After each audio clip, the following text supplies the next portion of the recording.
আসসালামু আলাইকুম প্রিয় দর্শক, সবাই কেমন আছেন? আশা করি আল্লাহর অশেষ রহমতে সবাই ভালো আছেন। এই মুহূর্তে লট ধনবাড়ি থেকে ডাবল ডিস্ক ফোর বি গাড়ি নিয়ে গেলাম। এই মাত্র গাড়িটি প্রিয় দর্শক দেখেন 2 বছরের নাম্বার সহকারে এই গাড়িটি যদি কেউ নিতে চান এলেঙ্গা বাই মোটরসের যোগাযোগের ঠিকানা। আসসালামু আলাইকুম ভাই, ভালো আছেন?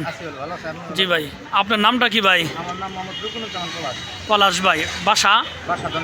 আচ্ছা, যে ধনবাড়ি ভাই আপনার বাসাটা, এই গাড়িটা যে বিক্রি করলেন কোনো প্রকার কোনো সমস্যা নাই? আচ্ছা আলহামদুলিল্লাহ। ভাই গাড়িটা যে বিক্রি করলেন ভাবির সাথে রাগ করে বিক্রি করলেন? না ভাই, রাগ করে বিক্রি করবো কেন, এরপর ভালো গাড়ি কিন্তু বিক্রি করবো। আচ্ছা আলহামদুলিল্লাহ। প্রিয় দর্শক দেখেন এই ফোর বি গাড়িটি এইমাত্র কিনে নিয়ে গেলাম। যদি কেউ নিতে চান যোগাযোগের ঠিকানা এলেঙ্গা বাই মোটরস। প্রিয় দর্শক এই গাড়িটির প্রাইস হচ্ছে 1,35,000 টাকা। প্রিয় দর্শক, যারা আমার ফেসবুকে ভিডিওটি দেখছেন আমার ফেসবুক পেজটি ফলো করে দিন। যারা আমার ইউটিউবে ভিডিওটি দেখছেন আমার ইউটিউব চ্যানেল সাবস্ক্রাইব করে দিন। ভালো থাকেন, সুস্থ থাকেন, খোদা হাফেজ, আসসালামু আলাইকুম।